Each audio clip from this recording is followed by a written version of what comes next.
first meeting of the Audit Committee. Could I have any nominations for chairman, please? I'd like to nominate Rachel Burgess as chair. Do I have to seconder? Do we have any other nominations? Okay. Councillor Burgess.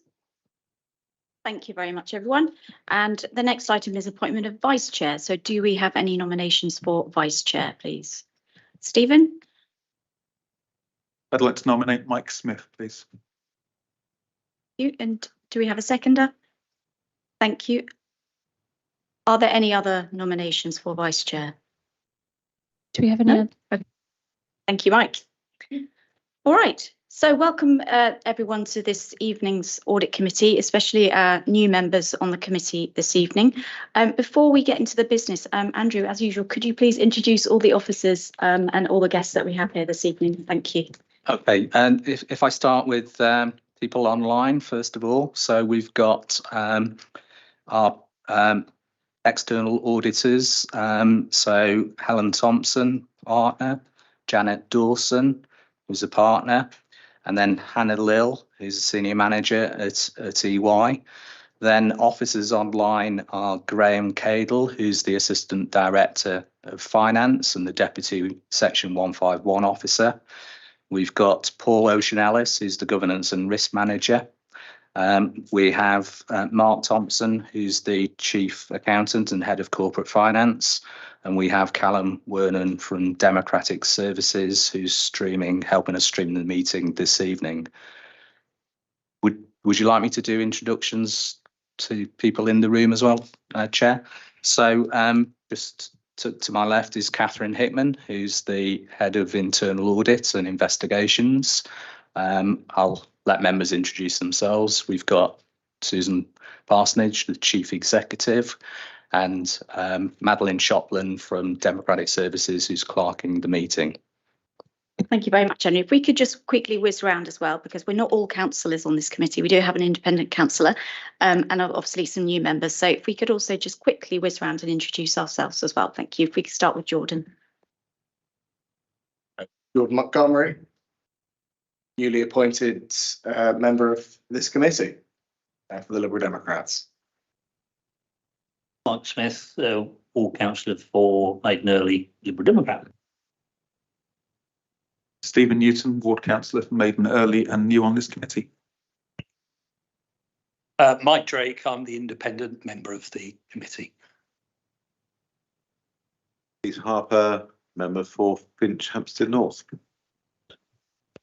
David Davies, member for Woking Without and returning for a second year. Sam Akhtar, member for Charleville Conservative Party. Thank you very much, everyone. And I'm obviously Rachel Burgess, member for Norreys. Okay, thank you very much for that. So I don't think we have any apologies, do we? We've got a full house, which is good. Moving on to approving the minutes. Now, because we had an extraordinary meeting recently, we've got two sets of minutes to approve this evening. Before we have just a quick chat about some of the actions, are there any comments on either of the sets of minutes that we want to pick up? No? Okay, Mike, yeah. There are a couple of typos. One slightly amused me, was in section 60, last paragraph. We talk about, it was noted that the goodwill, I think it should be goodwill. Thank you. Thank you very much, Mike.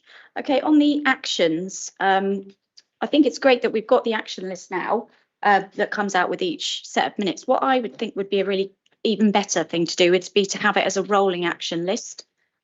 So if we could perhaps have another column to say whether an item is open or closed, and then perhaps we leave the closed ones on, say, for one meeting, and then we remove them, just because it's very easy for minutes to sort of get lost in history, and we lose the actions before they've actually been done. So if that would be okay, Madeline, that would be helpful. Just picking up a couple of the actions from the 1st of February meeting, so this is page 14 onwards. We did talk about requesting that the Director of Children's Services comes to a future meeting. So, I mean, we may pick this up in the risk register item later, but I would like to request that happens to come and talk particularly about the risk register item at a future meeting. Andrew and I, we need to pick up the item on signing of the accounts and whether Audit Committee approve the accounts or not. You members that have been on the committee before will remember that discussion. So Andrew and I will pick that up to make sure that we're absolutely clear on that. In terms of the 13th of March meeting, there were quite a lot of action points relating to the financial statements. Now, Graham has kindly sent an email out to members today answering those. I appreciate some people may not have had a chance to go through those yet. So can I ask you to please review Graham's email? If you're not happy or you don't understand the answers, please go back to directly to Graham, if that's all right with you, Graham. And you can, you're welcome to CC myself and other members if you wish to. Okay, if there aren't any other comments on the minutes, can I see all those in favour of approving the 1st of February meeting minutes, please? Thank you. Any against? No. And all those in favour of approving the 13th of March minutes, please? Thank you. No against. Okay. Oh, right. Okay. Okay. All right. Thank you very much. Okay. Do we have any declarations of interest? No. Okay. And are there any public questions or any member questions? No. All right. Thank you. So the first main item that we have on the agenda, which we're getting quite used to, is an audit progress update. So this is a verbal update. I would ask that, again, because we've got new members on the committee, if the update could just have a little bit of the background as to where we are. Don't just assume that everyone knows exactly what the members that were on the committee last year knew. That would be really helpful. So I'm passing over to Helen, am I, for this? Yes, I'm hoping also, Thank you. Hoping also that Janet and Hannah are going to join me on screen in a moment. So good evening, members, and we will try and give you as much information as we can.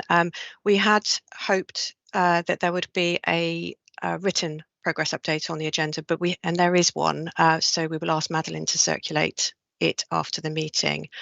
For the newer members of the committee, I'm Helen Thompson. I'm a partner at EY.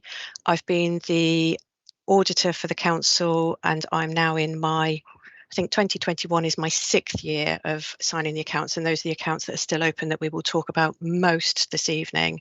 With me is Janet Dawson, who is going to be picking up the audit from 21-22 and also for 22-23. At that point, we hand the audit over to KPMG as the new auditors under the PSAA contract. We're managing this in part because I'm actually leaving EY later this year, and we felt this was a relatively straightforward way to transition the audit. So I'll just hand over to Janet to introduce herself, and then Hannah will take you through the update. And Chair, we're happy to take questions from members if anything's not clear after that. Janet? Thanks, Helen. So good evening, members. I'm Janet Dawson. I'm a partner in our Government and Public Services department. And as Helen says, we've looked quite carefully at how to make a smoother transition as possible from Helen's role as your external auditor to me stepping in to take that over. So I come with decades of having done this in the sector and within EY. So hopefully it'll be as seamless as possible for those of you who have worked with Helen and Hannah and the team, but also those of you who are new to the committee. And I've already met with Helen and Hannah, with Graham and Graham, just to talk about how we do that. So we're already well into the handover process. So as I say, hopefully it'll be relatively seamless. So on that basis, I'm going to hand over to Hannah, who has the details for you.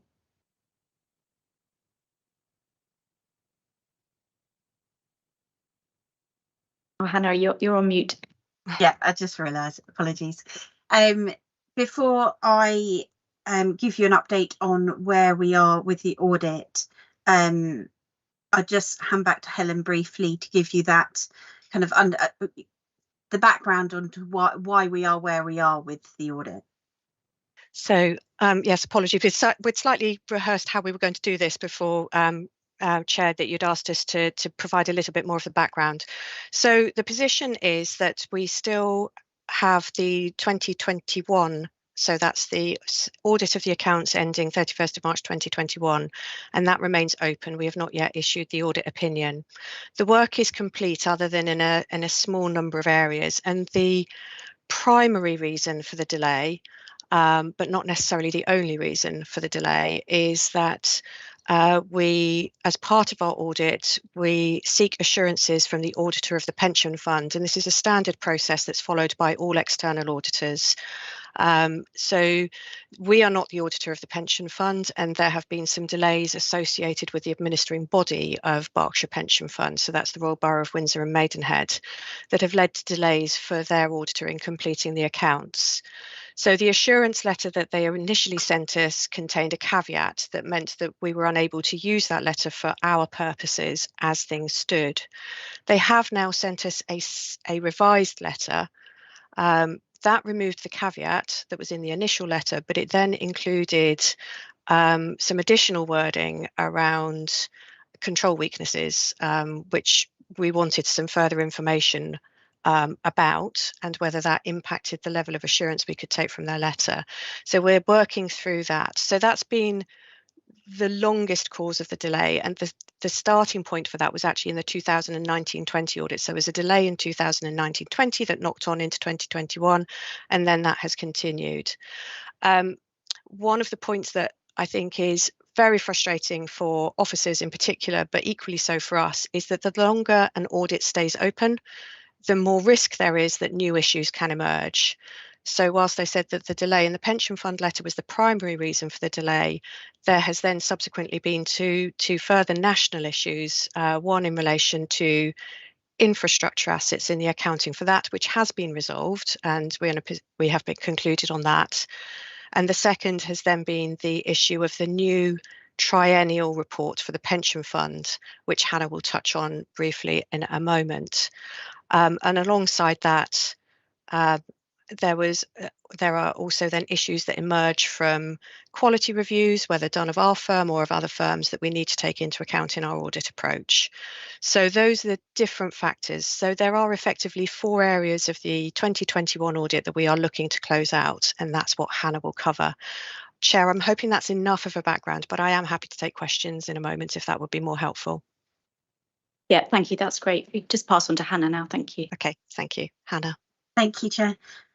So we issued our audit results report in March 2023, and when we did that, we reported that our work was largely complete, other than final completion of our work over the net pension liability valuation, which Helen has already mentioned.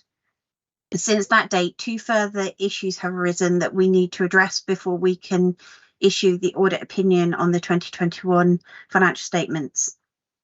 The first is a triennial valuation, which was touched on very briefly at the last committee. So the triennial valuation of the pension fund as at 31st of March 2022 was issued in March 2023, and that highlighted changes from the roll forward position using the previous March 2019 valuation. We're required to perform a review of these changes to identify any indication that there's an impact on the March 2021 IS 19 report issued by the actuary. We have completed our review, and we are happy that there is no indication of any amendment that would be needed to be made to your financial statements. The only work outstanding on that for us at this point is just documentation of our conclusions. Following regulatory findings within EY on other audits, we have re-reviewed the classification of cash and cash equivalents on all open audits. As a result of that, we asked management to review the classification of assets held as cash and cash equivalents in order to ensure that these meet the requirements of IAS 7, the SIPFA code, and your accounting policy. As a result of that review, there will be needed to be made an adjustment to the financial statements. Officers are just working through the revised financial statements to provide those to us by the end of June.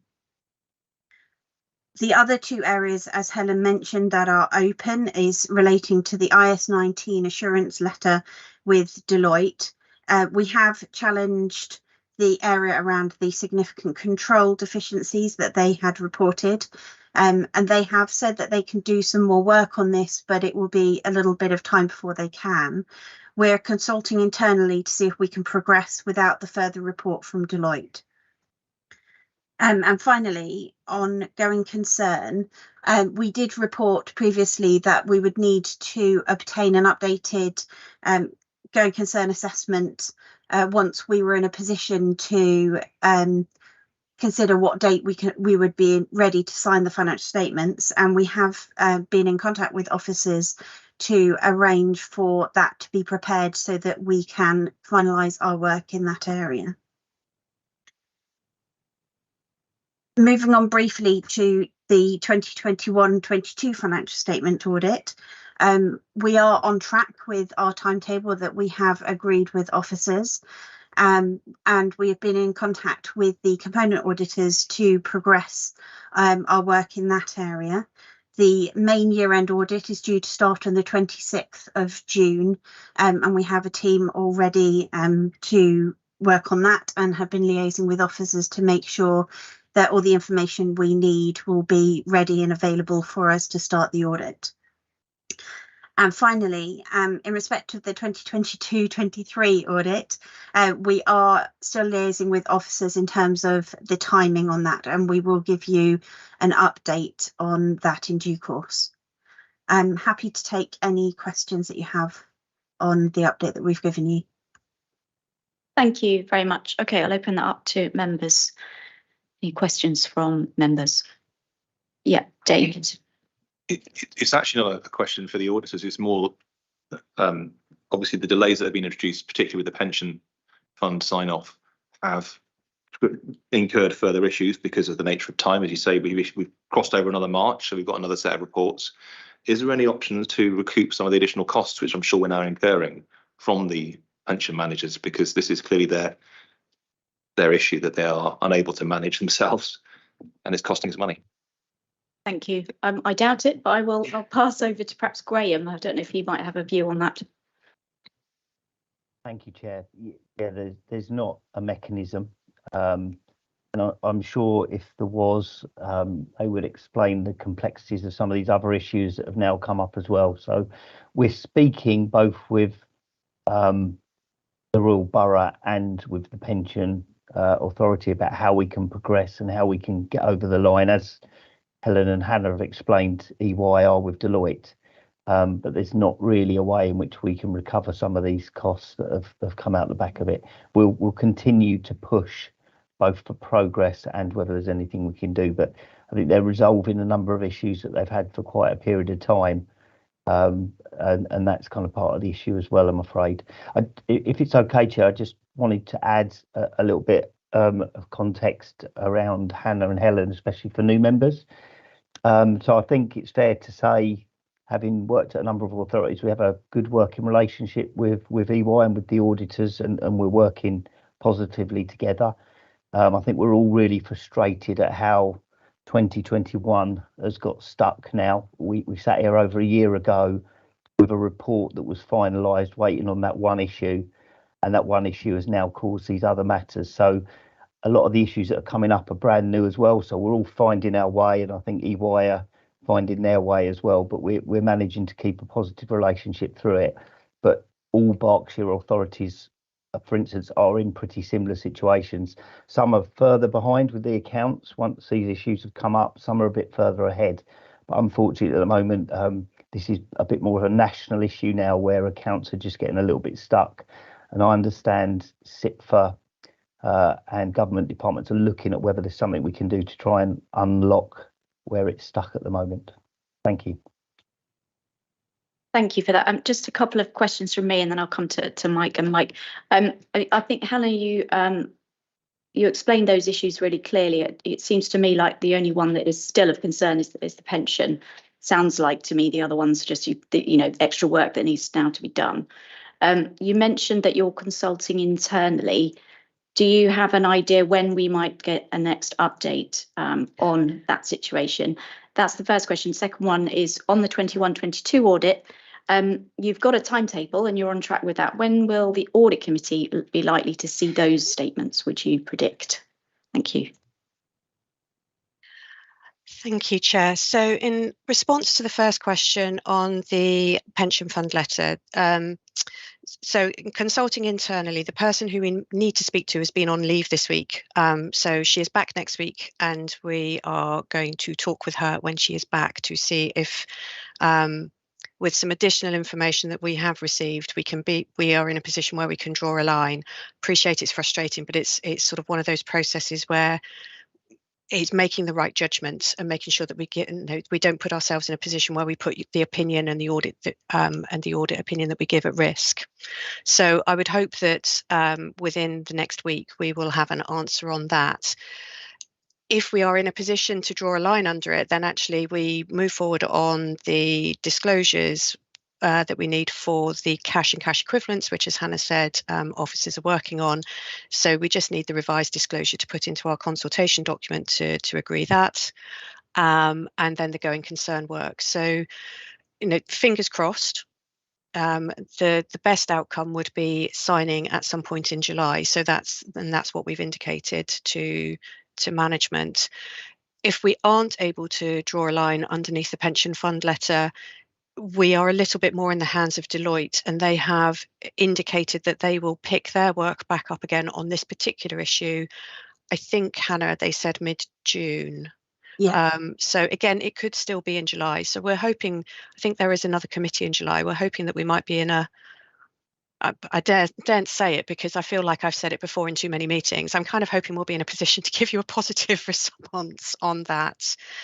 In relation for 21-22, I might ask Janet to just pick up in a moment on those wider discussions that Graham referenced earlier, because she's been involved in some of those. To a certain extent, we remain in the hands of Deloitte for that. So we have a team in place to be able to complete the audit, and I think the resources are in place to get the bulk of the work completed that we are in control of. I think it was by the end of September, Hannah. However, we then need the assurance letter from Deloitte, which puts us back in that cycle again, in terms of when they might be able to deliver that. Now, I believe that in an earlier meeting, they told us that they were working on the pension. They had been doing work on the pension fund accounts, but it all depends on the sort of letter they send us, which is been the tricky bit. So to answer the question, I can't give you a straightforward answer. I would hope that for I believe it's the November meeting, we would be able to give you a pretty full update on what is within our immediate control, and then be able to give you an indication on anything that is not. Okay, Graham, thank you. Graham? Might I just jump in before Janet, if that's all right? Thank you, Chair. It was just, I guess, again, for new members especially, to back up Helen's comment. We've had a number of dates promised and actions that have then not happened, and we've either had a letter or part of the truth back, or part of the information back, or the dates not met, which is a problem.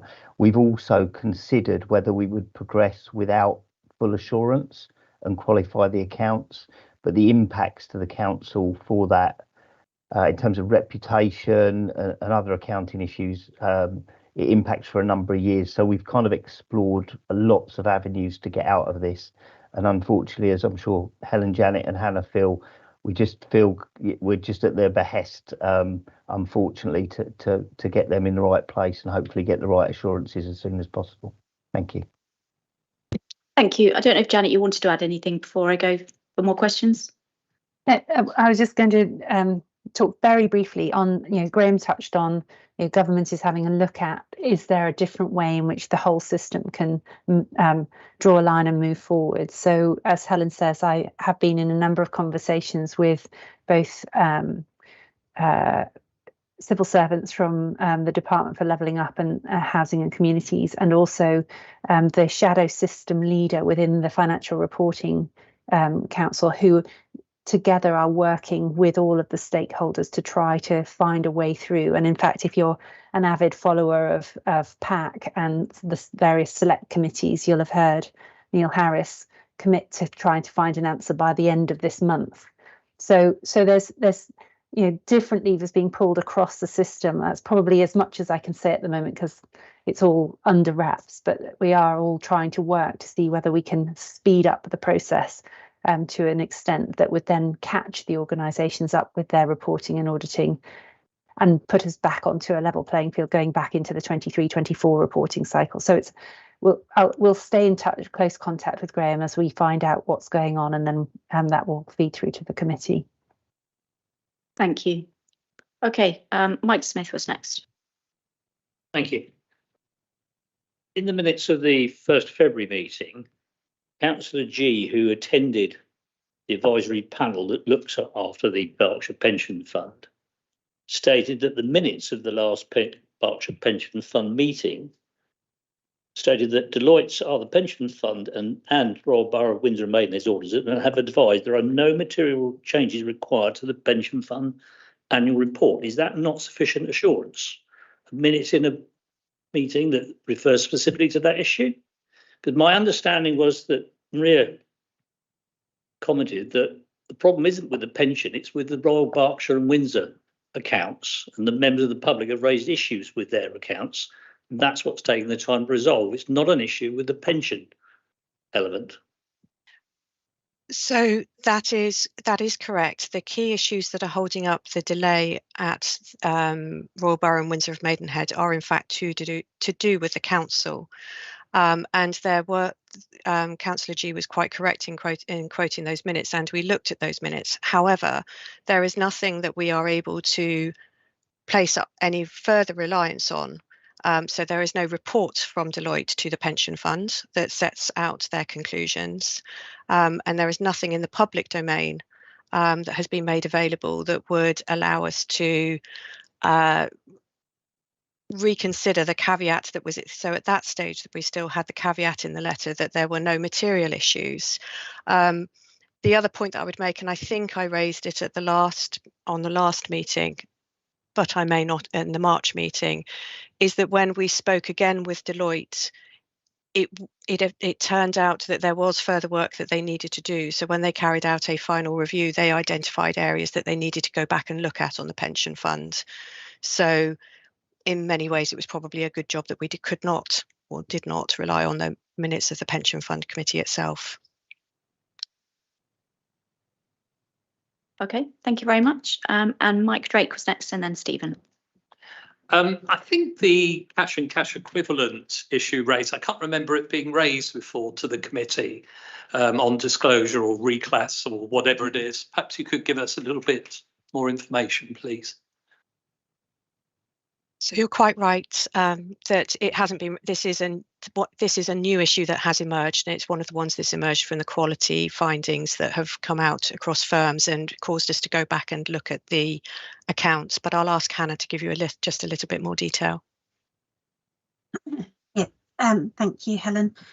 So as a result of external quality reviews on a number of audits, we were asked to revisit all open audits and just ensure that the work over cash and cash equivalents had included an analysis against the requirements for items to be included within that category in the financial statements. As part of that review, we liaised with officers and established that there was a portion of investments that should have been reclassified as short-term investments and not cash and cash equivalents. And officers have been working through that and the required amendments to the financial statements to ensure that they are correctly classified for the 2021 financial statements. Thank you. Anything to add, Graham? Yeah. Without me adding something and then Mark adding something else, I'll give you.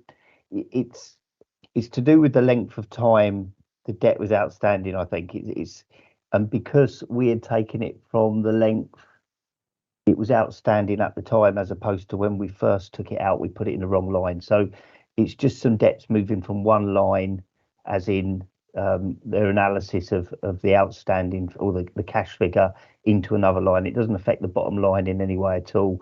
It's just a breakdown. And if you want, Mark will give a much more succinct and detailed about the number of days and the exact analysis. But that is just putting it from one line to another. Thank you, Graham. Thank you. Okay, and Stephen? Thank you, Rachel. Firstly, as a newbie, I just wanted to sort of thank people for the explanations I've heard so far. You've actually kept it at a level I can understand. So really appreciate that. I thought it might be way over my head at this point, but that's appreciated. Picking up on what Mike said, in a way, Deloitte know exactly what they're doing, in my experience and opinion. And if they're caveating letters in a way, they're doing that for a reason. And they're doing it to not cause exposure to themselves or risk. So I just wanted to say or suggest that I think for us as a council to take a viewpoint, I get that you want to take advice on it, but you don't know what Deloitte are looking at. That's part of your problem.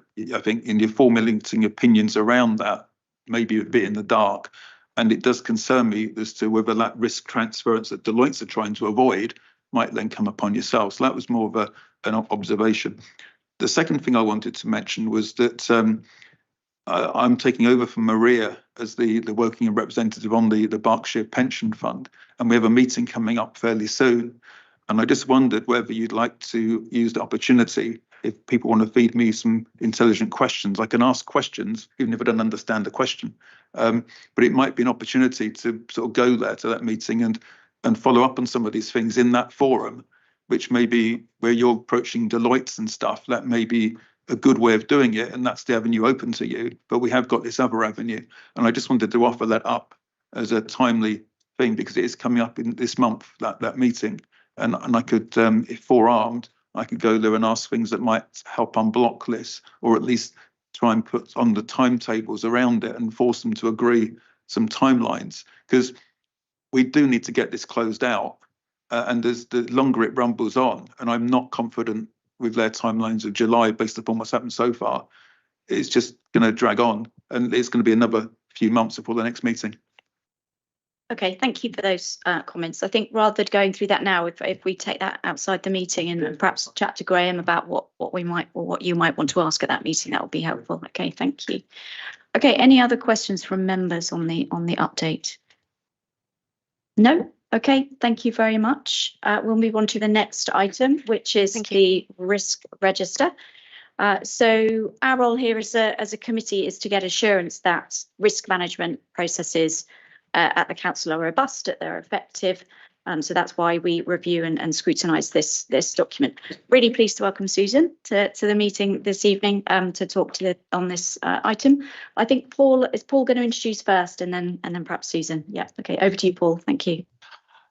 Hi everybody, I just wanted to take the opportunity to introduce myself. I'm Paul Ossan-Ellis, and one of my responsibilities is to facilitate risk management across the council.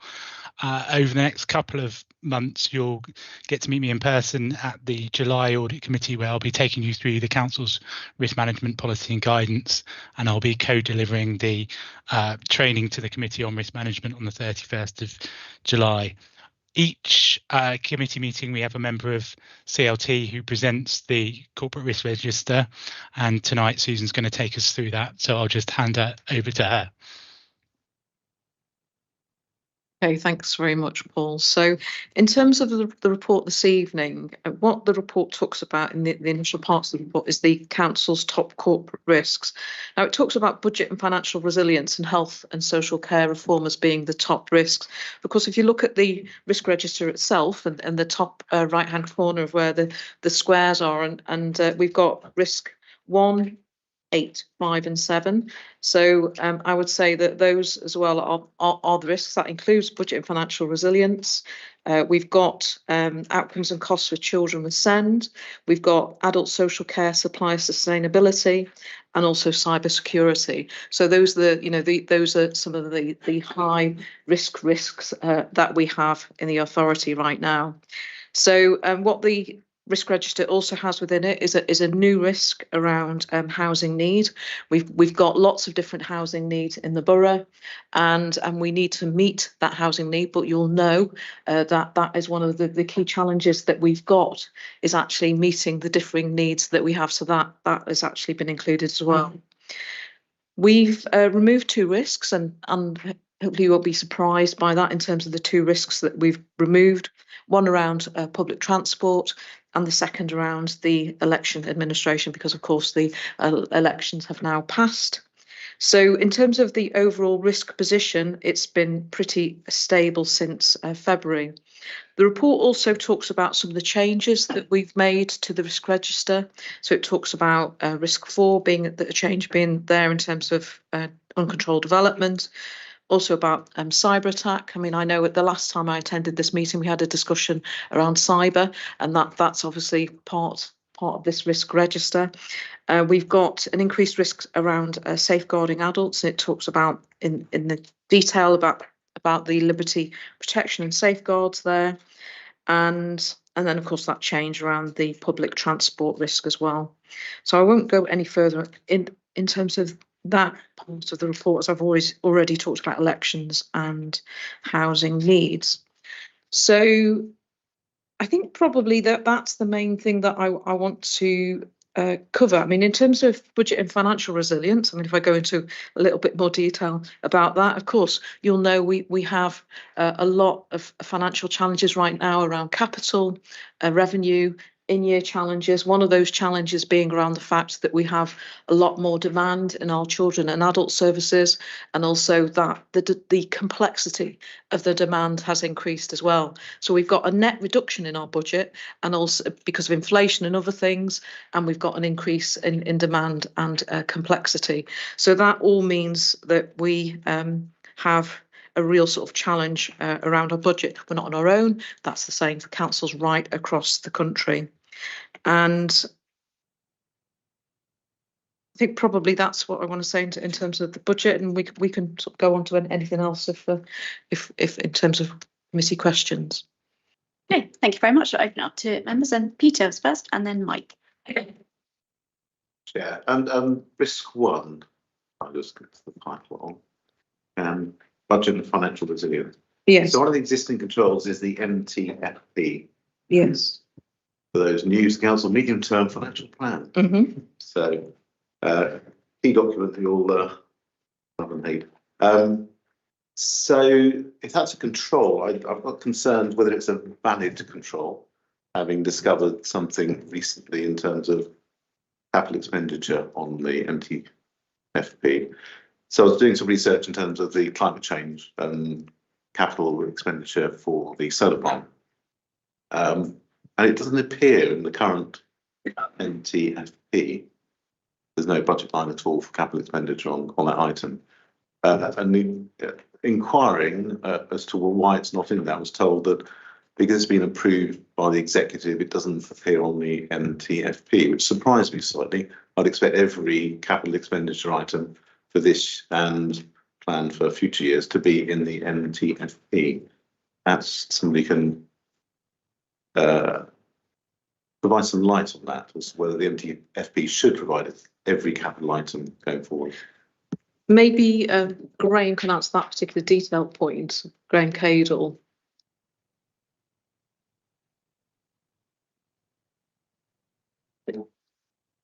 You're on mute, Graham. You're on mute. I'm looking at the MTFP at the moment, so it will depend on the timing of the commitment as to what point it goes in.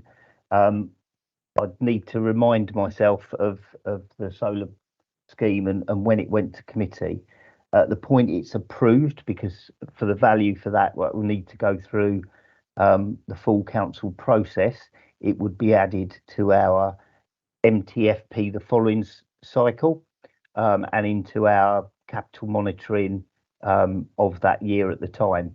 So I'll try and have a look now, but it might be something I can get back to you and just explain the timing of that and how that fits into the MTFP. If you could, because my concern is if this exists,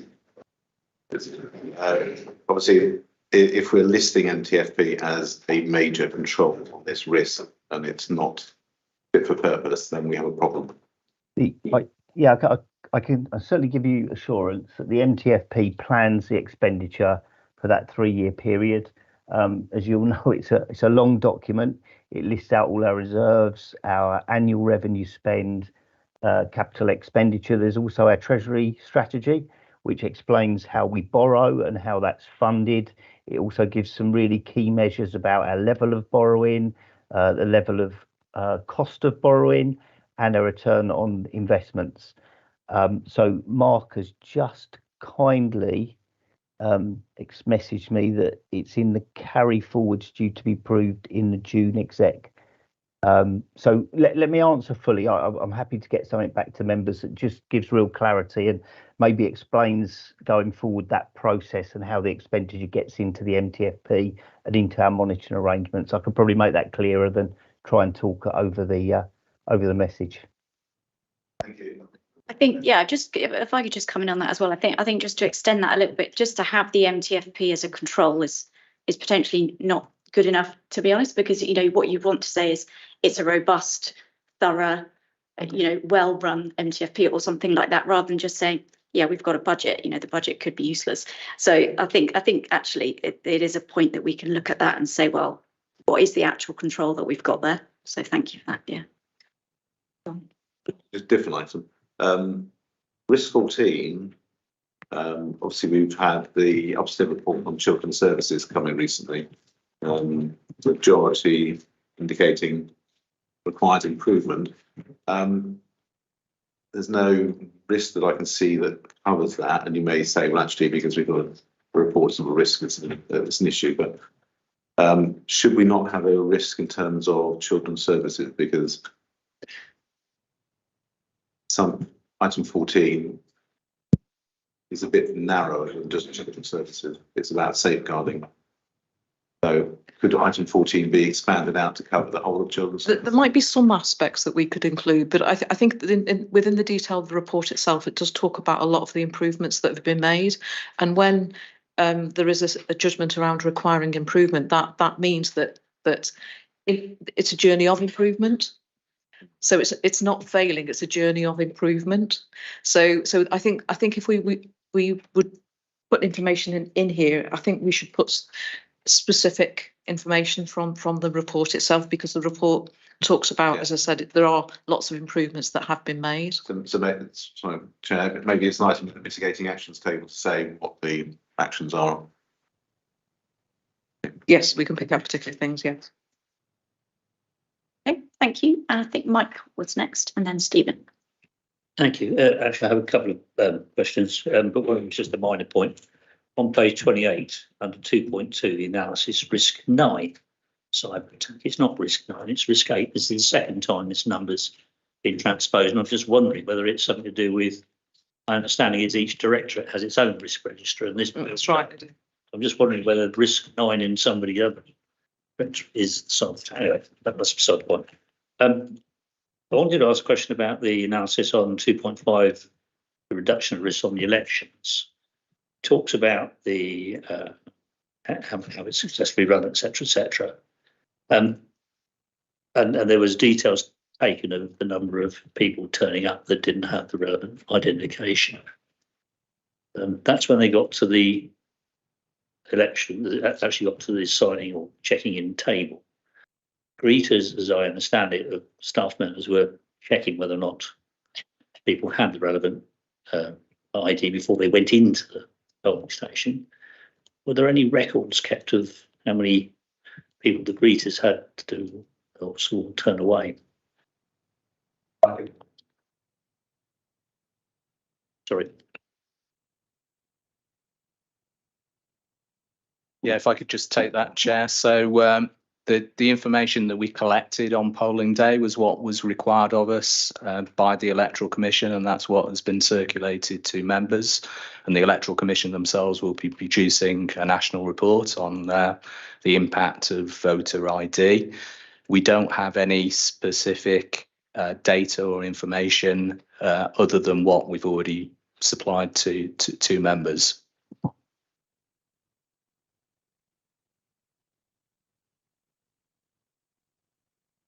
So we've got 4 risks in the high impact and very likely to occur area 1, 5, and 7. There's been no change. Would that suggest our controls aren't working? I think it suggests that those are very high risk. We put the controls in place, and they continue to be high risk. So that is the position. Which very few risks have changed at all. One to the mentioned concerned that we don't see no progress, so to speak. If we take budget and financial resilience, that is the risks are significant around that. They're significant, as I said at the start, they're significant for this council and councils across the country. That hasn't changed, and we put in place every mitigation that we can. But it doesn't mean to say that the risk has reduced because of there's lots of external factors that affect the risk as well, and we can mitigate it as far as we can. Probably worse from top ankle. The other concern I had with risk 5, which is the outcome within the outcome cost within same services. So it mentioned in the existing trials that we've been successful in 2 school years. That's, I think, since the last review. Would that probably need to change? Say that again, sorry. We've been successful in 2 school bids. That is funding to build a new facility. That's right. That's right. Would that not have an effect in slightly reducing the risk? It does, but the schools have not been built yet. So we've been successful in actually attaining the funding. So in terms of actually SEND provision, what you're looking at in terms of that will really improve this is extra new school places and extra support in schools themselves.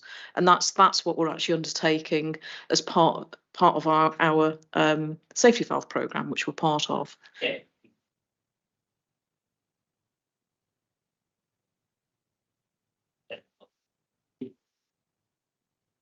Well, it's really important that we actually are linked with the DFE, because what the DFE can do is they advise. You know, they've got access to all of the other councils that are part of the safety valve programme. So, for example, there are 80 councils that are part of the safety valve programme. So we're not on our own, and so we can learn. We can get information through the network that the DFE have.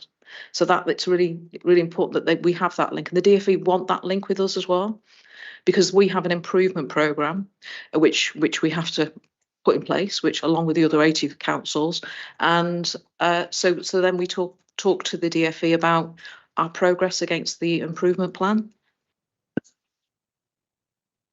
Are they sitting on an existing meeting that's going on, or was it specific? So we have to meet with the DFE advisor outside of our sort of like council meetings. So, for example, I chair a gold meeting every week that relates to safety valve and SEND, and that's council officers. And at the same time, what we have is the DFE who want to meet with us, and they meet with the officers to talk about the work that we're doing, the progress that we're making. And I think it's in terms of this whole area, I think that this is about the dedicated schools grant and the deficit on the dedicated schools grant. And as I said, we're one of over 80 councils that have been part of Safety Valve. And in terms of the numbers of and the amount that of local authorities that are affected by the demand of SEND, I mean, I think it's estimated there's a 2.3 billion SEND deficit in England alone, and the government have invested £986 million in their safety valve programme. So we've been allocated funding, and the funding is part of £986 million that the government have allocated across over 80 authorities. So it's this particular risk around SEND is something again that's being experienced right across the country, and where we've got an increase in demand, an increase in complexity. We have proven that as an authority that we are value for money, in the sense that if you look at the volume and you look at the cost against our EHCPs, that it's actually value for money. But the issue is we've got an increase in demand.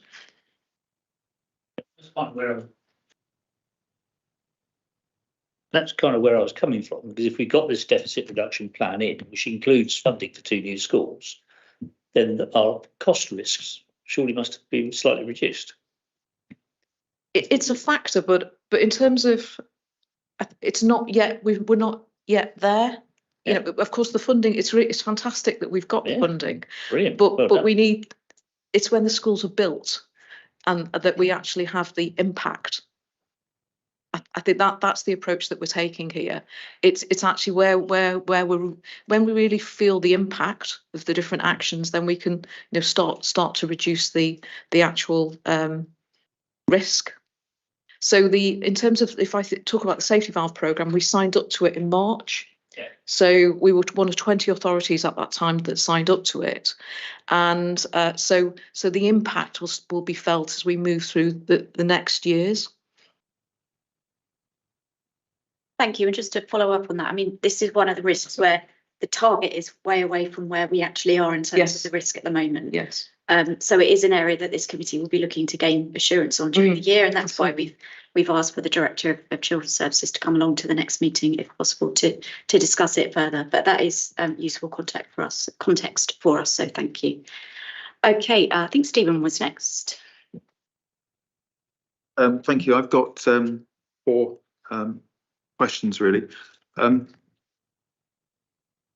First one is are the controls and mitigations intended to bring the risk back to the target? Because otherwise, is there more work, or do we just accept the risk is actually out of our control? Secondly, can all of the mitigations have a month and year target? Some of them have a year, but not a month. I also wondered where you've got this. I mean, I like the simplicity of this very much, but I'm just wondering whether we could have another column in the mitigating actions after the date column. So where a date is out in the future, I'm just wondering whether we could have and it's currently on track, or is it sort of running late, so we can have some comfort to the fact that we don't get to say March 2024 and suddenly find that the mitigation action hasn't worked. So it's just a pre-warning type thing, was my idea there. And some of the mitigation dates have passed, and I wondered, is that just a timing thing that we're looking at the past quarter? So things that happened previously are right to be reported here, but then are they no longer effective, or have they now become controls effectively? I wasn't sure what that meant. And also, where we've got in risk 15, it says some of the mitigations are ongoing. And I just wonder whether, if they're ongoing, are they not actually controls rather than mitigations? Okay, I wonder if it's best to bring Paul in first on those quite detailed questions about how the register works.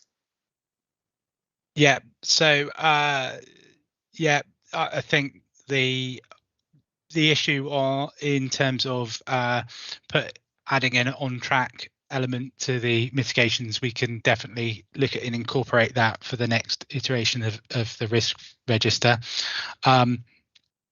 In terms of any mitigation actions, there is this was obviously produced in May, so anything past there, but there are a couple of mitigation actions that have gone past their deadline, and we're working on those to correct them to implement those actions as quickly as we can, but we haven't adjusted those to give the committee a view of where those mitigation actions have actually slipped in terms of their timescales. In terms of year and month, yeah, I'll make sure that that's included in the next iteration as well. And there was a fourth point. Can you just recap that for me? Yeah, sorry. The first point I made actually was that are controls and mitigations actually designed to bring the risk back to target, or are we just accepting that we can't control it because things are just too big for the council in terms of the money just isn't there, no matter what we do? It's probably not a good explanation. And also about if a mitigation is ongoing, is that not a control? That was the other thing I said. Yep. Okay. So yes, the idea is that where a target a risk is above its target risk, that the controls and mitigations aim to bring it down to that target level of risk. So in theory, if you implement all those mitigating actions, it should move down. But for example, the cyber risk is a particularly interesting one where we've actually invested significant energy in strengthening our controls in this area, but the external environment has changed during that period, which has increased the likelihood of the risk outside of our control. So those two forces are always sort of playing against each other in a number of areas. But I guess the short technical answer is yes, controls and mitigations are designed to bring the level of risk down to its target. But of course, other factors change in a dynamic environment in which we're operating, and so that doesn't change. But that's our at the moment that we assess the risk. In that point in time, we're hoping that those we believe those mitigations will bring the risk down to its target level. There are some occasions where there's some sequencing issues, so you might implement one mitigating action which will enable you to bring forward another mitigation action, but on the whole it's there.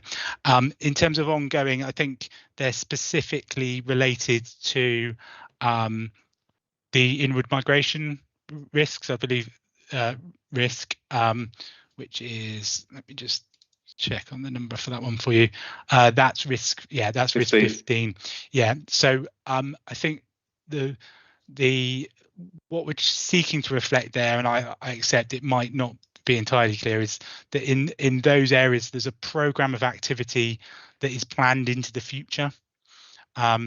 It's not like a single event. So some of those activities you could say they're controls because we've put them in place, but there's also a forward program of action that's there, and we're constantly this particular area where it's quite dynamic is we're constantly reviewing that program of activity and bringing it forward. So I probably feel the same as the committee in terms of I like to see concrete dates when those mitigation actions are going to be completed, and when I work with officers I always try and push quite hard to get definitive dates of when mitigation is going to be in place, but we in the discussions around those particular those particular actions is that those were particularly dynamic in their nature, and it was difficult to put an end date on that was actually meaningful for the committee. Thank you. Sorry, I can't see your name. Is it Paul? Paul, yeah. Paul, hi Paul. Thank you for that. Hi. That was really helpful.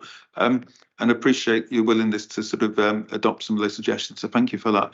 I just wanted to pick up on your point about the controls and mitigations should bring it back to target, but things happen. Yeah, I get that. That would then be picked up in the commentary, one would assume, as to what the new issues were that caused it to move away or kept it in the same place. Yeah. And presumably at that point we would then have new mitigations based upon those new things that had occurred.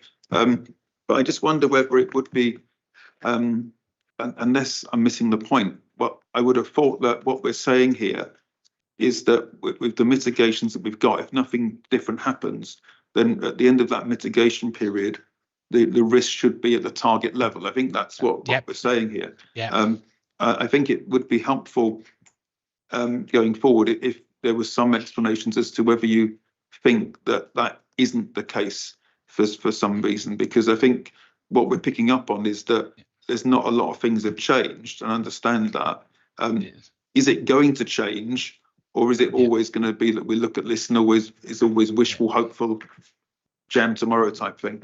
Yeah, I completely understand the position. When risks are changed or put onto the register, we do try and give an indication of whether we believe it's going to be of a short-term, medium-term, or long-term nature to try and give you some sense of that. But I think being new to the committee and bringing those fresh eyes brings that into focus in terms of where we think the factors are that are driving the risk, and having that understanding of whether we think we're going to get there or not, and making that explicit in the covering report would be useful to the committee. Mike, great. Thank you. I've got a general point and a couple of specific points. My general point is very similar to the last two speakers, actually, with the actual risk being above the target risk. It's not entirely clear, as just been mentioned, whether those mitigating actions is to mitigate against the actual risk at the moment, or whether it's to bring that risk down to target. So maybe the way to resolve that is actually to say what are mitigating risk or actions actually trying to do. And I think that would clarify it, I think, a lot. Because as already been spoken, maybe in some cases we won't be able to bring it back down to target. So probably some reassurance about what those mitigating actions are meant to do. On a couple of specific points, on the risk governance, which I think is 2, I do wonder whether the fact that we go through the risk register in detail for each of our meetings is actually a control. You know, blowing our own trumpet, but I know as a committee we go through this in a lot of detail, and perhaps that could be added. On the number 8, I think it was, the cyber security, I don't know whether we actually test our cyber security measures ever. Well, I know we outsource some of that. If that happens again, is that a control? Should we mention that? So that was a thought. And one bugbear I've got on 9 on our green objectives and being a clean borough, with all the increased house building and extra traffic we all see. How is mitigating those things picked up in our policy? Yeah, I would just like to expand on that risk, actually, because I was going to ask about that as well before I come to David. Okay, all right, well, I'll come to you after me then. So, I mean, my point about this one is, you know, I have actually raised it before with sort of questioning the rating, because it seemed to be too high, you know, sort of too comfortable to me. And I've been sort of told previously that that's because the focus of this is around achieving the plan rather than, you know, a more grandiose view of it, just achieving the plan. However, since that previous discussion, obviously we now know that, you know, a big part of the plan is the solar farms, and we know that basically we're not going to get those connected and up and running by 2030. So a big part of our delivery of the plan is now not going to happen. So I'm quite confused as to why we're showing that is on target. You know, to my mind, that should be read in terms of where the real risk is. And I know there's other sort of challenges. And just before I finish as well, I noticed that one of the mitigating actions is quite clearly delivery of the action plan to reach carbon neutrality by 2030. And just question whether that is still accurate, because to my knowledge it wouldn't be. Peter, did you want to come in on that point as well before we go to officers? One of my points was about the rating, which I think is way too low. It should be at least if not red, because of the solar farm, and also because there are so many elements within the plan for delivery completely outside of our control, in terms of gas to houses for heating or petrol cars and diesel cars. So I think it should be much higher than that. I also think the title's wrong. I think the risk is failure to deliver.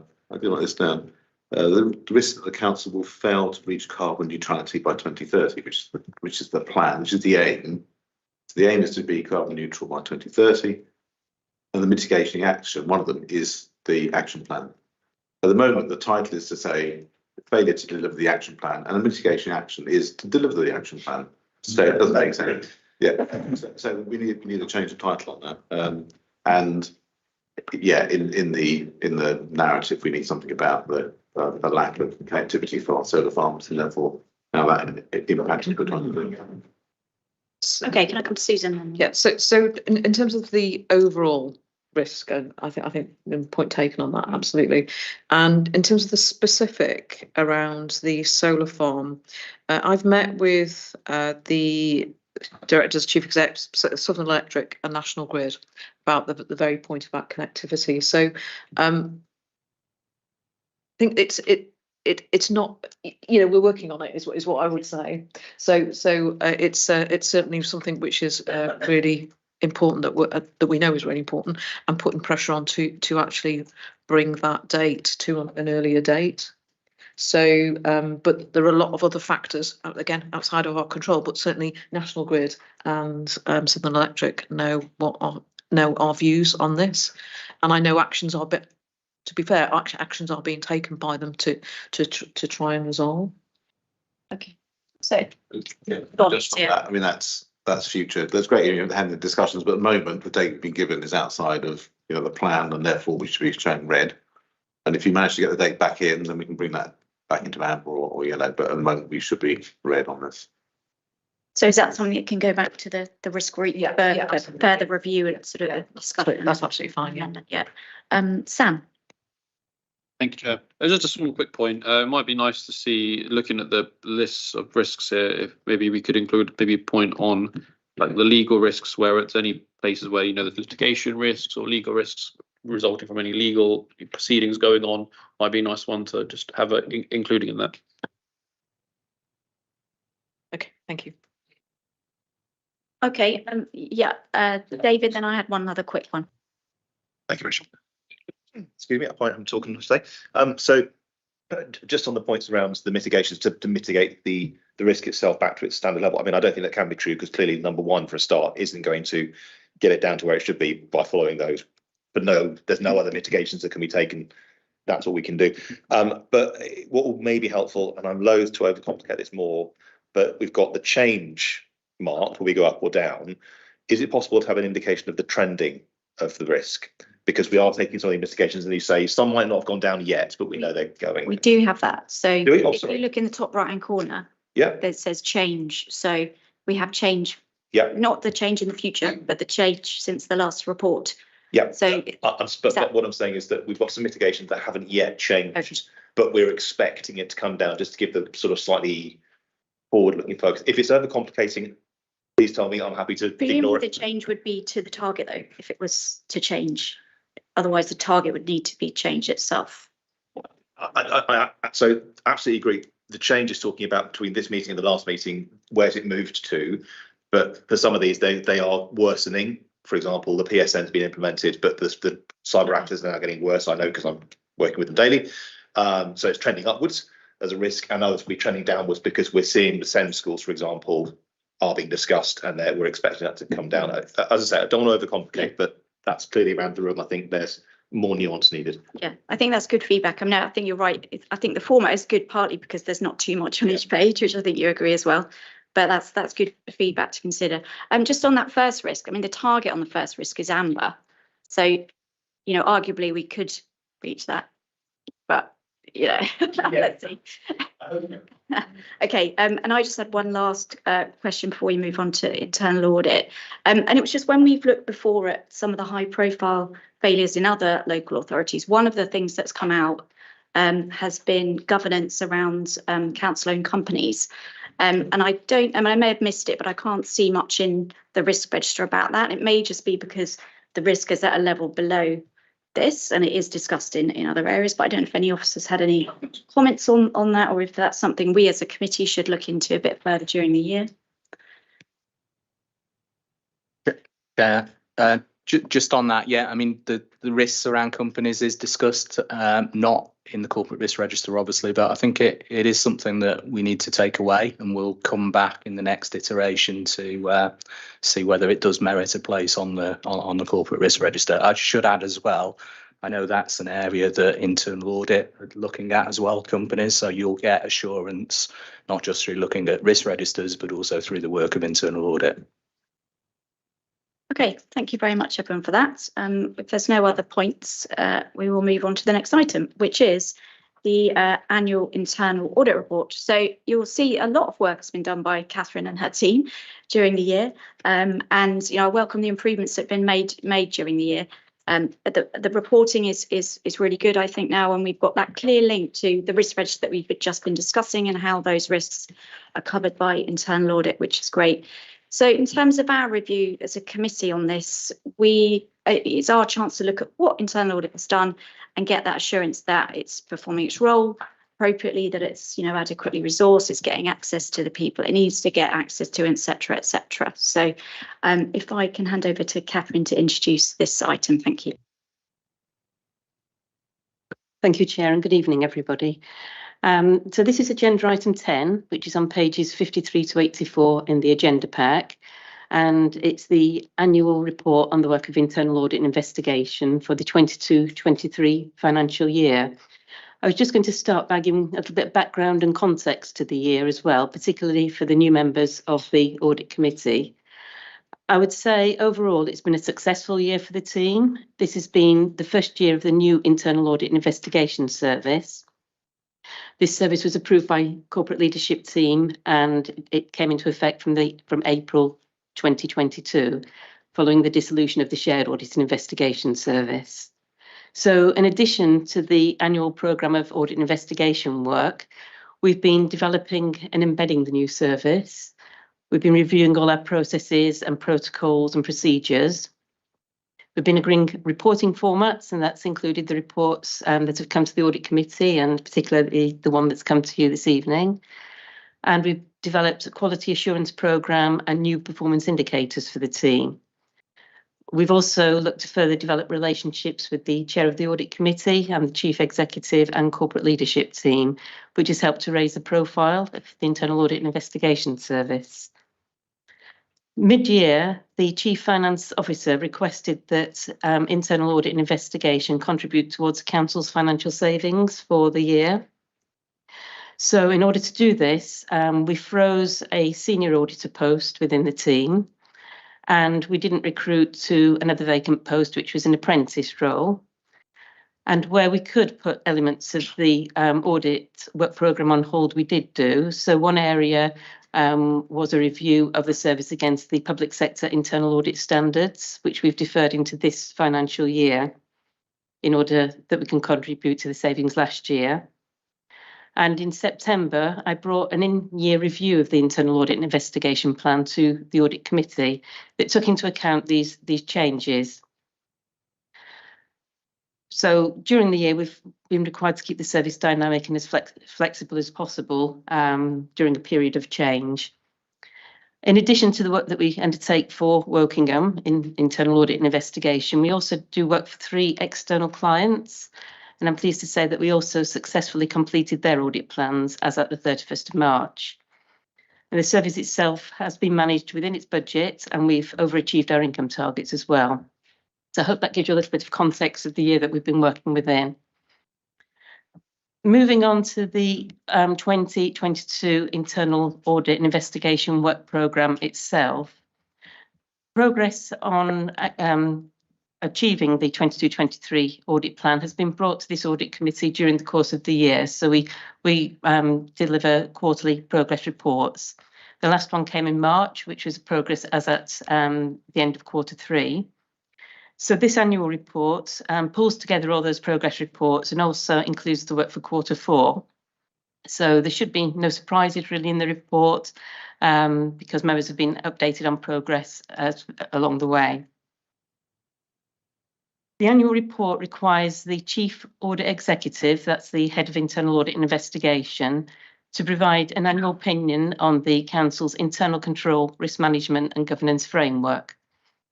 And from the work that the team has undertaken in 22-23, we've concluded that that is substantially complete and generally effective, but with some improvements required.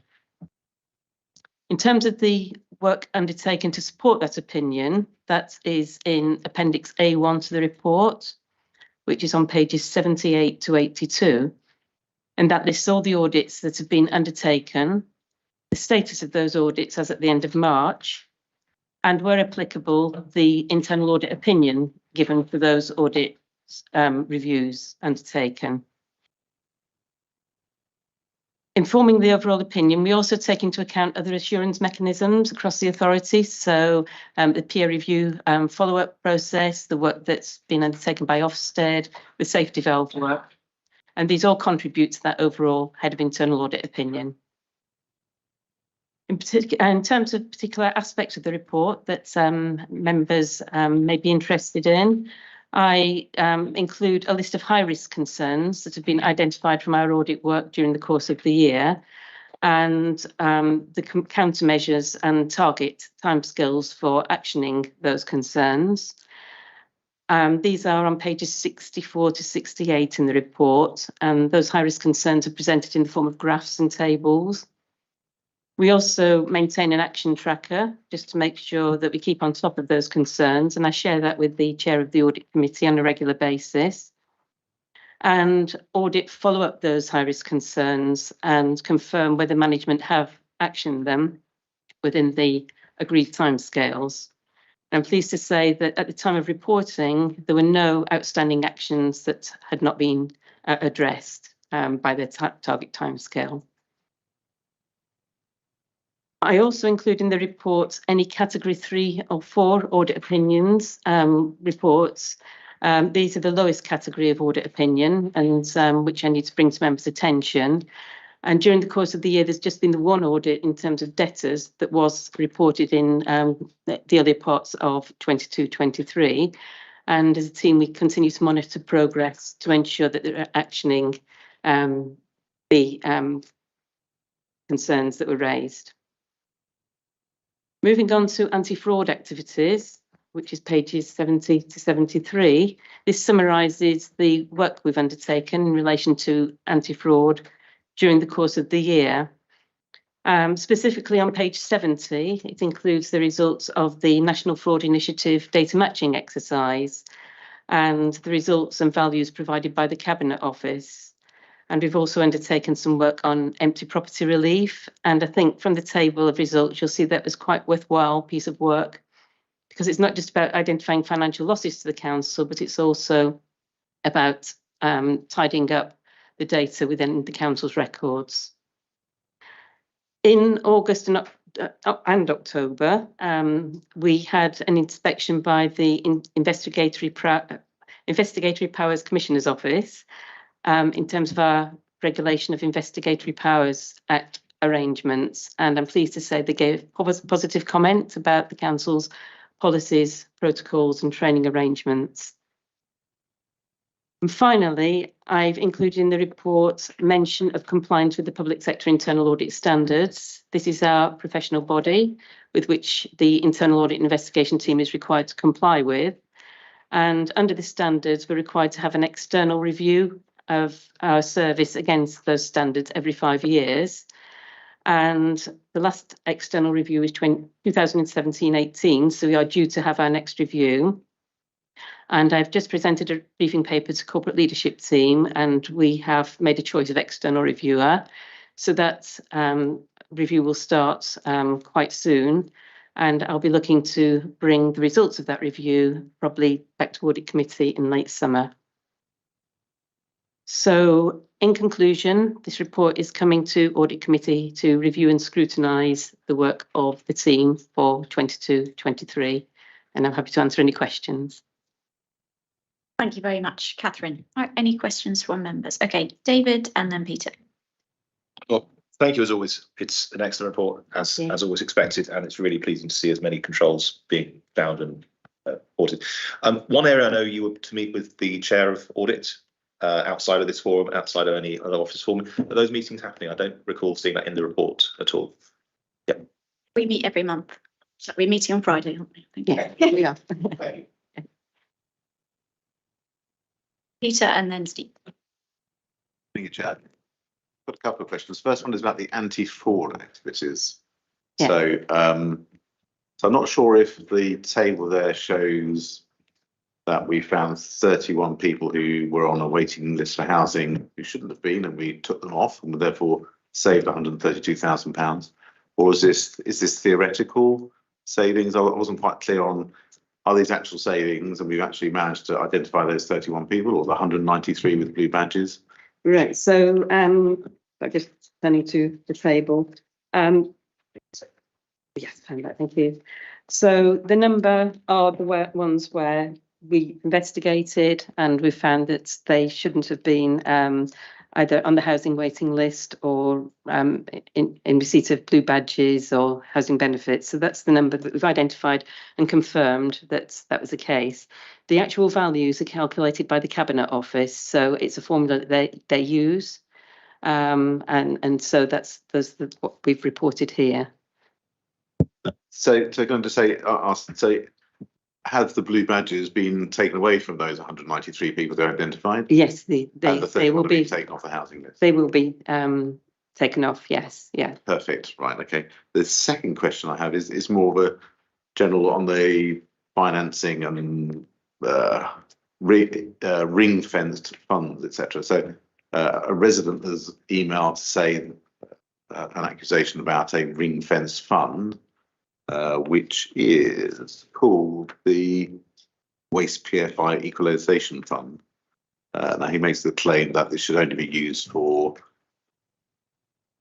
waste disposal, and yet some of the funding has been used to purchase wheelie bins. So he believes that's not a correct use of those funds. As part of the audit that's carried out, is that the level of detail that's gone into in terms of the financial management and where funds are ring fenced and how they are used, and to find out if they have been used correctly? We can undertake audits to ensure that ring fence funds are used correctly, but I would say if anyone had any concerns, then we do have a reporting line that they can report those concerns into, and if they can give specific detail, then we can look into that into more detail. Okay, I will ask him to talk to the reporting line. Is that on the website? It is, yes. I can provide details for you outside of the meeting if you Thank you. But you would normally get, I mean, you would know and understand how funds are managed, where they should be used and where they shouldn't be used. And we would take that into account as part of our audit, yes. Perfect. Thank you. Yeah. Thank you. And Stephen, you had a question? Thank you. Yeah, overall, very good report. So thank you for that. It was, yeah, it's good. If I can refer you, please, to pages 66 and 67, the contract management compliance. It says against a number of them not yet due, but the dates are actually in the past. And if you look at the previous ones, it shows that progressing target date extended.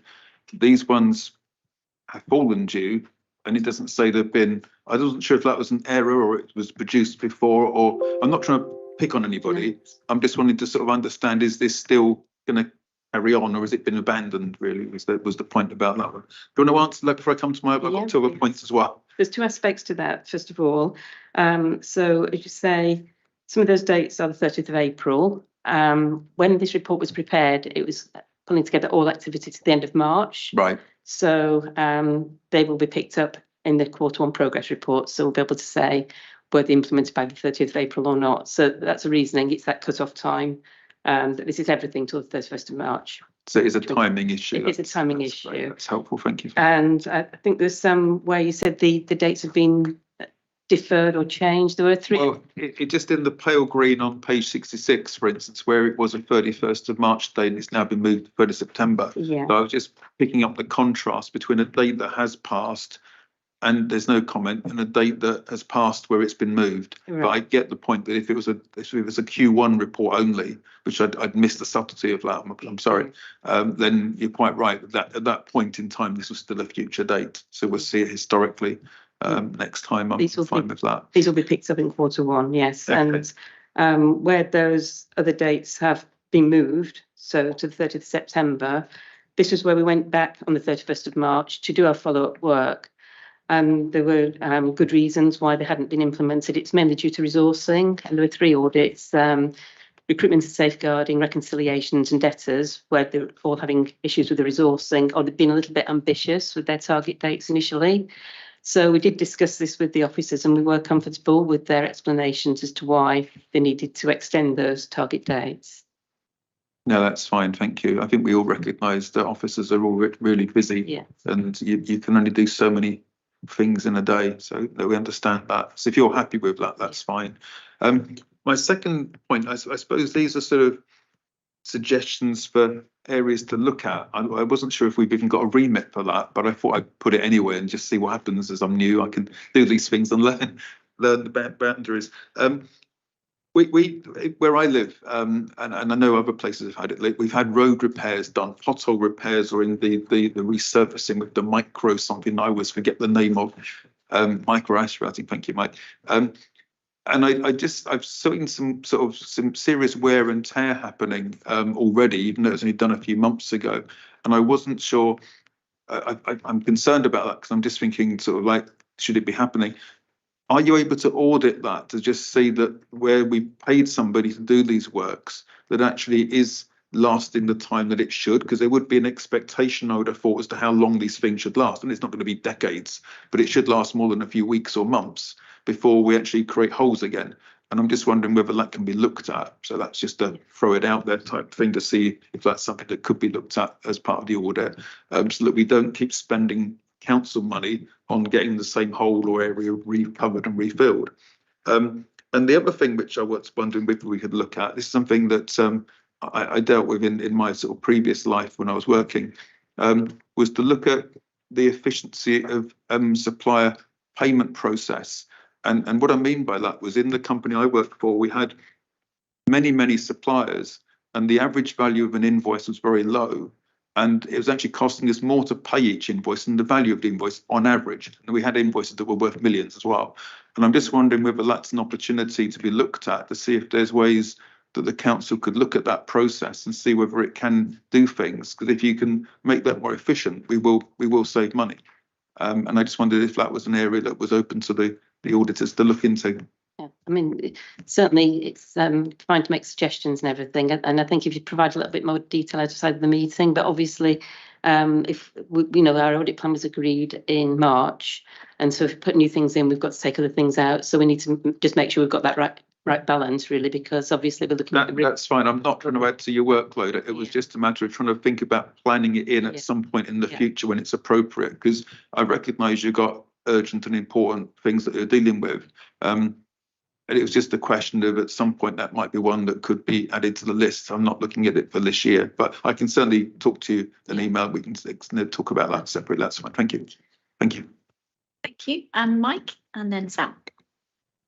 Thank you. A couple of questions. So page 62, you list out what you're going to do and the status. And I was a bit surprised to see that the cybersecurity, which is the second ranking thing, does not have an audit plan for 24-25, and yet this is one of our highest risks. I just wonder why it had been dropped. It's going to be done last year, it's going to be done this year, but not the year after. It was largely just balancing with resourcing, but obviously nearer the time, this will all probably change again. You know, it's a flexible plan, and you know, as we've heard tonight, there have been changes to the risk register already. So, you know, it's an ongoing process. So looking forward to 24-25, it might look quite different anyway. Okay. So it's just trying to show to members that we are addressing all the risks at some time. You know, so. Okay. Second question was really back to the blue badge with this being misused. That value of 125,450, does that include prosecutions or fines for misuse of the? What is the value? No, that is just the figure that's calculated by the Cabinet Office for the administration of those badges. And okay, so as a recipient, well, my mother-in-law was a recipient of one of those blue badges. There was a big warning sign saying misuse could lead to fines of over £1,000. Who levies those fines, and are we chasing them? We can, as an authority, if we choose to, we can go through to prosecution if that's what the council's appetite is to do. I seem to remember it was threats of £2,000 or £2,000 fines, 193 of them. That's a not insignificant chunk of money. Mm-hmm. But do we not pursue any of that? And presumably the concessionary pass is being misused from deceased persons is a similar issue. Yeah, I mean, it would depend on the circumstance. We'd look at each one. So this is just the administrative costs incurred through this misuse. It's what the Cabinet Office. Revenue stream here. It's potentially. Yeah, I mean, this is a national figure that they calculate what they calculate the misuse of a blue badge would be. So that's applied to all local authorities, and then we just calculate up to say, well, we've had so many, and that's the value there. They probably include cost of parking revenue. Yes, all sorts, I would imagine. I was just thinking of the, I mean, there are dire threats all over the blue badge about its misuse. I also had a question on page 78, right at the top right-hand corner. It talks about the key financial systems debtors, and it has an opinion of 3, which is not good. I was under the impression we were proud of our ability to collect debt, particularly council tax debt. Is that not the case, or is this referring to a different sort of debtors? Yeah, council tax debt is a different audit, it's a separate audit altogether. Okay. Housing benefit council taxes, this is all the rest of the debtors. So adult social care, sundry debts, etc. Okay, so that doesn't appear in the risk register anywhere that we're not collecting debt we should be collecting. Does it, or does it occur in another risk register somewhere? I guess it would come under financial resilience, wouldn't it? Yeah. Okay. And to pick up Councillor Harper's point about funding of the wheelie bins, my understanding is that the reserve related to waste was specifically for changes of contract or and it's exactly what that reserve is intended for, including buying new bin lorries that wear out every 5 years. Okay, I mean, I'd rather not get into that argument now, because I think that the point is about what the internal audit service can do. So if that's okay, Mike, I'd rather not get into that sort of argument at this time. Thank you. Right, thank you. And Sam. Thank you, Chair. On page 71, second paragraph, just in reference to the whistleblowing referrals, it mentions here that there will be 9 whistleblowing referrals in the financial year. But if I read this correctly, only one of them has actually resulted in a preliminary investigation by internal audit. Is that usual or is that unusual? When we receive the whistleblowing referrals, we identify where they're best placed to be investigated. So the majority of them were investigated within the service themselves. So we refer them through to the director via Andrew as Assistant Director of Governance. And does internal audit have power in the situations to say if it is resolved internally, you can say, actually, no, we want to look at this, or just how does that work? No, we do have the power to look at whatever we want to, yes. Thank you. Okay, and last question from Mike Drake. I was interested, you did 3 external audits. I'd be interested who they were for, whether you were paid, and is that a good idea if you're resource constrained at the moment? Yes, so we did audits for Bracknell Forest Council, continue to do so. We did work for Hart Council last year and also Rushmore Borough Council, and yes, they do pay for that work, hence we overachieved our income targets as well, so yeah. And you got the resource to continue to do that within the constraints of this plan? Yeah, the last audit committee, it was mentioned about we had a corporate investigator role, a senior auditor role, and an apprentice role, and I'm pleased to say business cases were approved for all those 3 roles. So once we've recruited 2, then we'll be able to continue going forward. Yes. Okay. Thank you. But certainly for the workload that we've got for this current year, we should be all right at the moment. So. Thank you. Okay, thank you very much, Catherine. Thank you.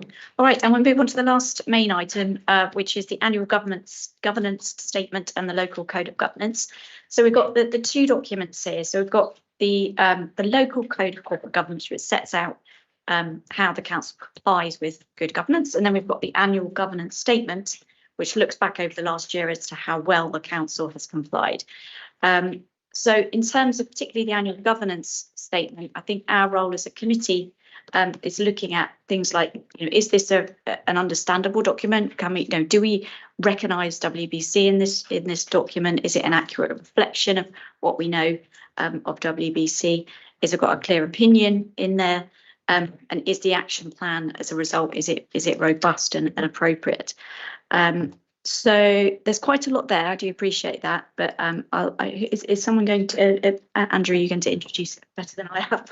No, not at all, Chair. That was pretty much what I was going to say. But just to add, just very briefly, so page 85 is the covering report. So there's 2 recommendations there, as the Chair says, the annual governance statement, which is what I'd call a sort of state of the nation hopefully a fair reflection as to the state of governance in Wokingham over the last 12 months. And the actual document starts on page 107. And then the second recommendation is for you to consider the local code of corporate governance, which is based on a SITFA, SOLIS, which is a Society of Local Authority Chief Executives, their model of good governance in local authorities. And the recommendation is that you consider that for onward recommendation to council, which we'd take to, subject to the conversations tonight, we take that to council in July. I think the only further things that I'd just add is just for you as a committee to think about how you judge that annual governance statement. And this is where the sort of connection comes in with the local code of corporate governance. So that code of corporate governance is basically setting out our framework across 7 principles of what good governance looks like in a local authority.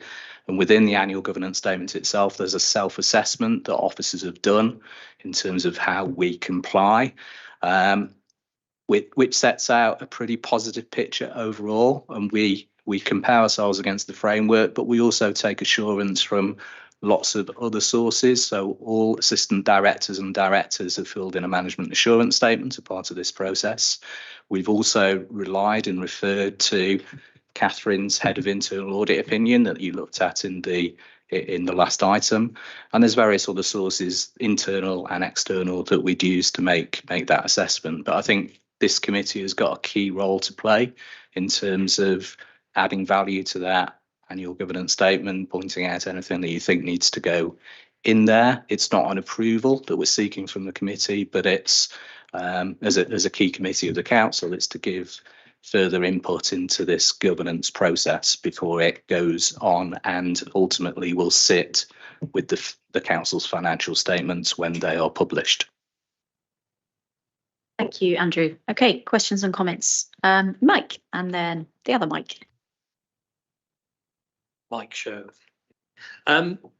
We had a discussion, I think it was in the March meeting, about almost the purpose of our committee, whether we were a guidance providing technical expertise or whether we were actually providing assurance. And I think the main thing we came up with, we are a body of providing guidance. And I noticed on page 112 and 2.13, we talk about the Audit Committee in the second line provides independent assurance on the adequacy of the council's governance arrangements. And I don't know whether maybe the chair and yourself can comment on that. Yeah, I think that's probably a good point to make in terms of making sure that we're reflecting the latest terms of reference for the committee and the sort of recent changes that we made, and those are fully reflected in that paragraph. So I'm happy, subject to the chair's views, to amend that. I think we can do a read through the revised terms of reference and just check we're doing. I mean, I often say we need to gain assurance. I didn't say we provide assurance. So yeah, it's a good point. Yeah, that'd be useful. Thank you. Okay, and Mike Smith.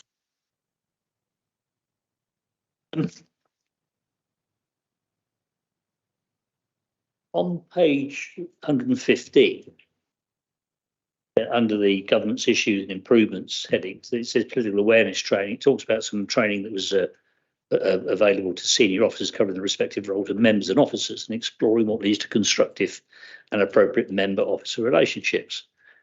It would be quite helpful perhaps if members had that bit of training as well, wouldn't it? Or did I miss it? No, you didn't miss it. It was specifically for officers, but again, I think that's a really good point to make, and it's something that is really important. Within the council's constitution, there is a thing called a member officer protocol, which describes, I would say in quite a dry way, the different roles of members and officers. What the LGA helped officers with earlier on in the year was sort of making that real life examples, and we had obviously people from the LGA, and we had a leader from another council who gave a politician's perspective on this as well. But I think absolutely, I'm happy to talk to the LGA about specific training for members as well on this. I do think it's important that we as members also understand how to get the best out of their relationships. Just a very minor point under core priorities, it talks about safety value, but I'm pretty sure that means it's a safety valve. Yeah, fine. On in the appendix to the review, I actually found it difficult to, well, probably me being thick, to see the clear differentiation between what was an effective and a generally effective assessment. So I was just struggling. There doesn't seem to be very clear, insufficient delineation between the various descriptors. I mean, I think there is a degree of subjectivity around that and the sort of differentiation between the two. Happy to take that sort of point away and see if we can get for the future certainly a better sort of clarity between the two. Looking at items C and E, and I'm not sure either of the descriptions told me why it was only generally effective rather than them being effective. And also in G, which was rated as effective, it mentions the delays in accounts, but there's also one of the reasons given for C being generally effective is the delay in the account. So we seem to have a slight inconsistency there.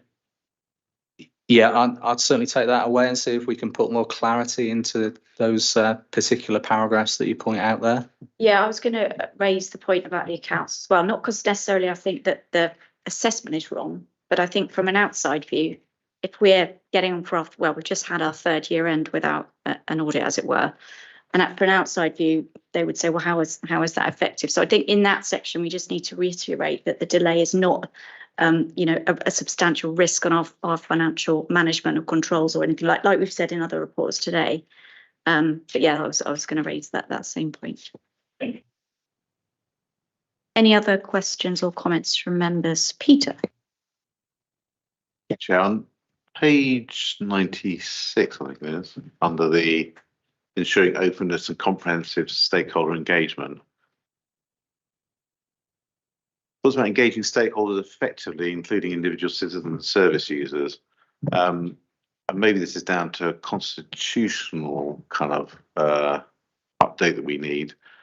Because I think quite a lot of people were surprised when we had a motion at council which was passed by the council. That motion was not implemented. So, and that motion was triggered by a petition from residents. So, in a situation where residents had spoken and the councillors had spoken,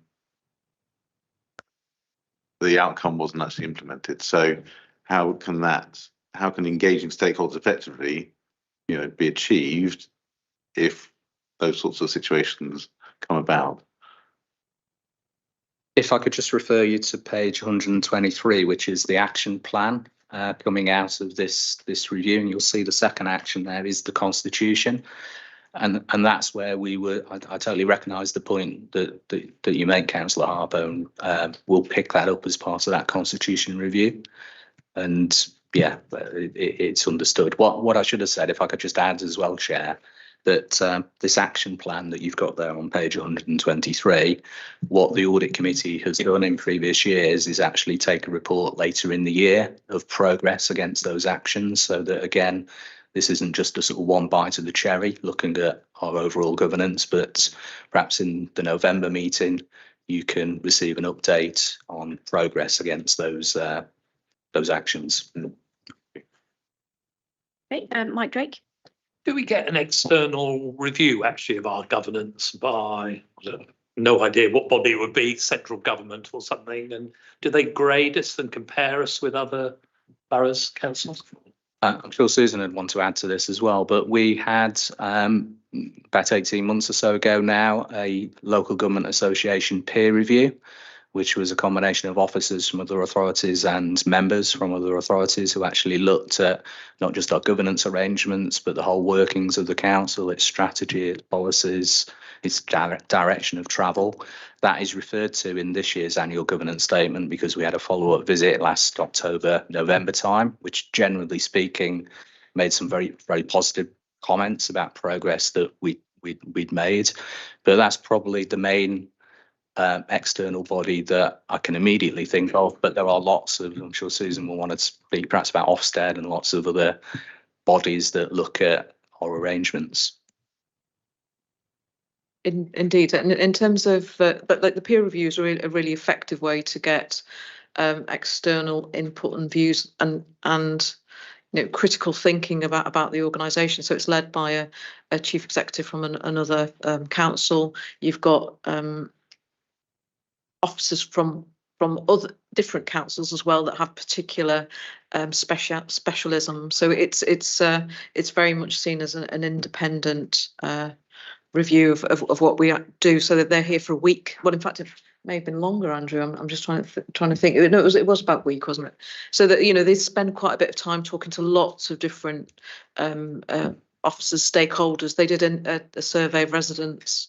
So that does actually happen. And as Andrew mentioned, we have external bodies like Ofsted, of course, and we did an external review of scrutiny as well. So that was excellent. So I think we try, and I would say for me it's important to bring in different organisations, different thinking into the way that we carry out our business, because I think it's really important that we have sort of like fresh thinking to challenge what we do. Thank you. And was that report provided to the Audit Committee at the time on the governance side in particular? It will have gone to executive, and it will have come to audit, won't it, as well, Andrew? It went to executive, and I've broken the microphone. It went to executive. Sorry, yeah, it did go to executive, but it's also published on the council's website, but I can circulate it to the committee as well. Thank you. Thank you. Okay, any other questions or comments? Okay, just a couple of quick ones from me. On page 115, where we look at the improvements, I just think we could augment the corporate parenting board, because at the moment it says the council has strengthened this corporate parenting board, which doesn't really tell us anything. So if we could just expand that to say what we've done in that area to make that clearer. And then just generally, I was thinking we've got some of the things that the Audit Committee has done over the last year or so in here, which is great, but I think there is more that we would like to do, and I'd like to reference that in here. So, for example, we've talked before about appointing a second independent member. It's been really good to have Mike with us, really added to the committee. So it would be good to reference that. But there are other things, I think it would be good to have a skills audit of this new committee as well, which is good practice. And also we've also talked about having, say, once or twice a year private meetings without officers with the auditors. So there are things that I think we still could do to improve, and it feels like we should reference some of those in here looking ahead. Okay, any other points from anyone? Okay, are we all happy to that we've considered it and we're happy to recommend it to council? Yeah, okay, thank you. Okay, so the last item we have is the forward programme. So I just wanted to, before I open it up, I just wanted to raise the point of, we've got Treasury Management referenced in the forward programme quite a lot. Now, our revised terms of reference don't mention Treasury Management. So is that just an error that it's carried forward, or are we suggesting we should be looking at that? Again, can I take that away, Chair? But again, it's a good point that we need to catch up with our latest terms of reference. Thank you. I mean, certainly the strategy shouldn't be in there, because we shouldn't really be setting strategy. But okay, thank you. Any other comments on the forward plan? Yes, David. Just to note, I presume we'll be referencing the corporate risk register throughout, and particularly on the 19th. I note in risk 4 around uncontrolled building, it references the LPU update, which is being agreed in July's exec, from what I remember. That's obviously happening before that meeting. Could we get maybe the Reg 18 and Reg 19, if I'm remembering my terminology correctly, because they're really important part of the timeline into that risk, because the risk says we're going to mitigate it by making progress on the LPU and get it adopted by 2025, but actually there's a lot of things happen before that, and those Reg 18 and 19 are really key, but hopefully we can see what's progress in July. So I think in July, from this, it looks like it's the policy that's coming to the next meeting, not the risk register update. So It's a quarterly update, so because we've got a meeting there, I mean, we could give the committee a brief note. I can read these 10 minutes. So Okay.